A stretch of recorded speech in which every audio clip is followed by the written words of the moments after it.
If he wants to call us despicable, I'm saying he's a coward and he's a punk. If he wants to play some kind of tough guy or gangster, we can handle it like gentlemen and we can get into something else. Ain't nothing changed, nothing new here to see. This ain't nothing but some political maneuvering. America. Welcome to the eulogy, eat it up. It's called political buffoonery. Hey there, everybody, and happy Halloween. Welcome to This Week in DUMBmocracy, where we showcase some of the dumbest newsmakers of the week. So for 3 weeks or so, while we were trying to get a new speaker, the House Democrats were talking about chaos in the GOP. We have had 9 months since January of chaos and 2 weeks of absolute paralysis. In the chaos, in the dysfunction, in the extremism. Here's the update on the GOP chaos. Not this guy, not that guy, not that guy, not that guy, nope. Oh, how the infighting was just entertainment. They were laughing at everything that was going on. It was a big joke to them. Oh my, how the tables have turned with news of one Democratic Congress member threatening another one. But before we get to all that, I'm going to ask you to please subscribe to the channel, hit that notification bell, and if you like what you see or hear in this video, please smash that thumbs up button, like, comment, share the show with your friends, all that good stuff. This is a story about the fracture in the House Democrats concerning the Israel-Hamas war. So Congress took up a resolution to condemn Hamas and their terrorism, and 15 Democrats voted either against that resolution or simply present that they didn't want to take a position on it. And one of their own, Congressman Josh Gottheimer from New Jersey, who is himself Jewish, called it despicable. Well, that got under the skin of Congressman Carson. He's a Democrat who is also a Muslim. And I'm going to let the video from CNN do the talking. And the war in Israel is also exposing a deep divide inside the Democratic Party over how strongly, if at all, to support the Jewish state in its conduct in its war against Hamas. And nowhere is that more clear than the halls of Congress. Now, last week, the House voted 412 to 10, with 6 abstentions, for a symbolic resolution to condemn Hamas and express support for Israel. 15 of the 16 who didn't vote for it were Democrats. They say it should have also recognized the suffering of Palestinian civilians. And of course, those 15 Democrats could have put forth their own resolution speaking out in support of Palestinians. But they didn't.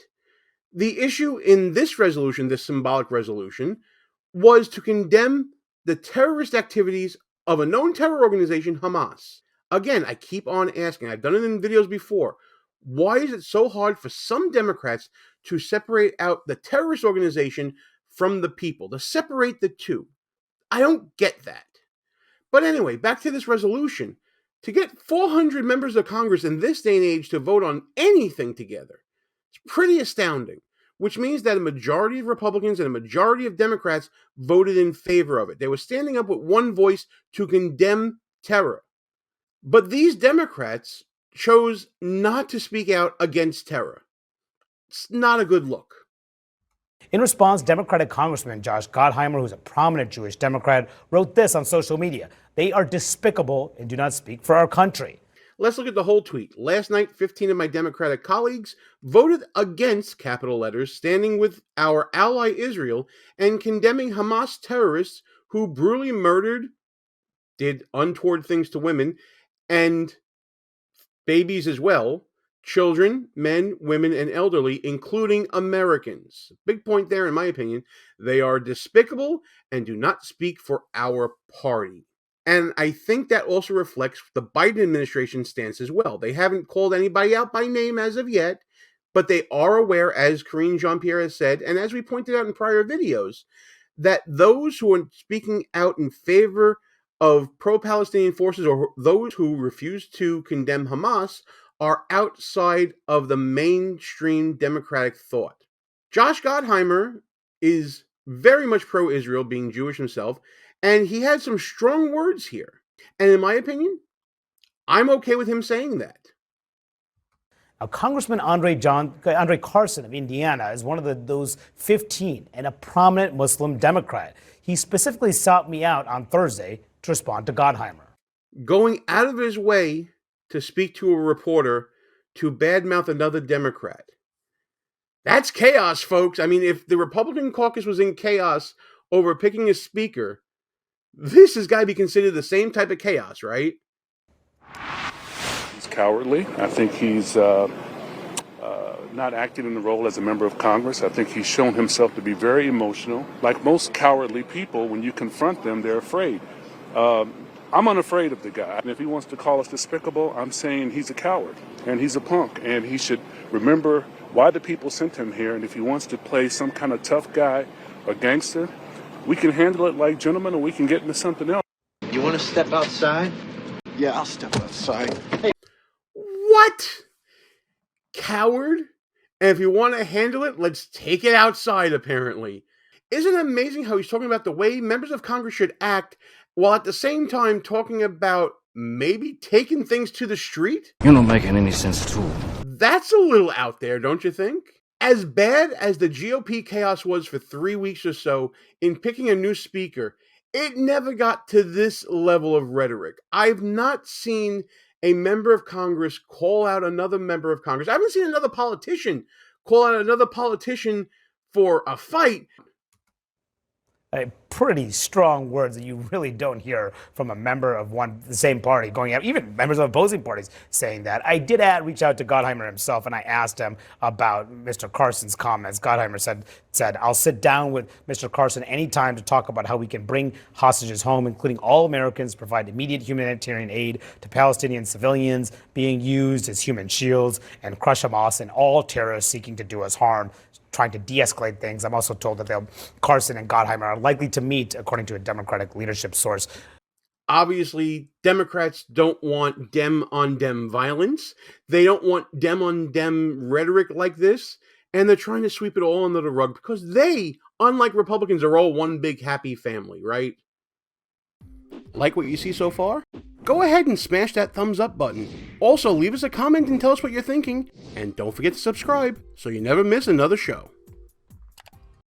Now, clearly, Congressman Carson's interview would fall into the category of hot mess, as I discuss in my book, Schnooks, Crooks, Liars, and Scoundrels, a field guide to identifying political buffoons, available right now on Amazon, at Barnes & Noble, and other online bookstores.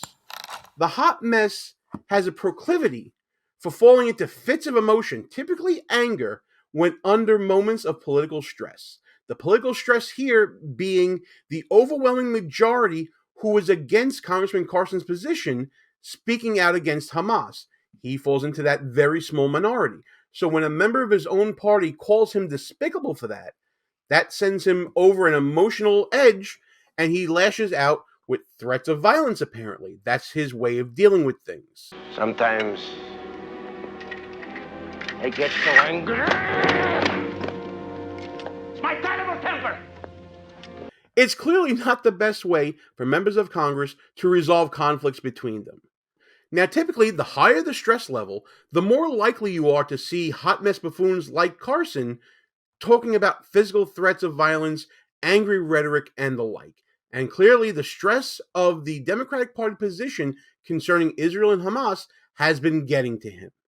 Hot messes are also known for letting their brain be slower than their mouth. Their mouth will go off on a tangent, like he did in that interview, about how Gottheimer's a coward, how he's a punk, and all these things, before thinking about the ramifications of what was happening. Instead of logic and cooler heads prevailing, Carson went on a stream of consciousness rant that clearly CNN did not put all of into that, because you saw the cuts in the interview, which means that he was riding that anger wave of emotion, and in that moment at least, let the emotions get the better of him. Did Gottheimer provoke him and the other 14 Democrats who voted against this resolution? One could possibly say that, or maybe they were just clearly overly sensitive to attacks about this vote. I mean, when you're standing up against an overwhelming majority like that, the political stress will get to you, especially when your position is staked out alongside a terrorist organization. But That's the bed that Carson decided to lie in. He has nobody to blame for himself for that. Now, I will also add that the fact that Gottheimer is an outspoken Jewish Democrat and that Carson is an outspoken Muslim Democrat probably didn't help matters. It probably added a little more fuel to the fire. The issue went beyond partisanship or like partisan thinking, but I think it's emblematic of the current discussion going on in the Democratic Party right now. The chaos, if you will, within the Democratic Party. The soul searching of the issue of Israel and Hamas and Palestinians and everything that's going on right now is stressing out the entire Democratic Party because they are now seeing what the party has become. They are now seeing that there are those within their party that are on the fringe of this particular issue, and they're not liking that reality at all. So while, yes, this whole thing is going to get swept under the rug and everybody's going to be one big happy family again, let's not forget the moment that the Democratic Party is in chaos shortly after they were poking fun at the Republican Party being in chaos. You're dumb, you're all dumb. But hey, that's just my opinion. I want to know what you guys think. Please be sure to leave me a comment, and if you like what you saw in this video, smash that thumbs up button, share the show with your friends, subscribe to the channel, hit that notification bell. As a personal note, I just want to thank everybody for hanging with me while I was sick. I couldn't do the video on Monday. I appreciate you guys hanging out for me, and even those that checked up on me, I really appreciate that as well. But let me know what you think about this video. Are the Democrats hypocritical for poking fun at the Republicans, and now they have their own mess to clean up? Let's talk about it in the comments, and let's talk about any number of other shenanigans and buffoonery that's going on this week in Dumbmocracy.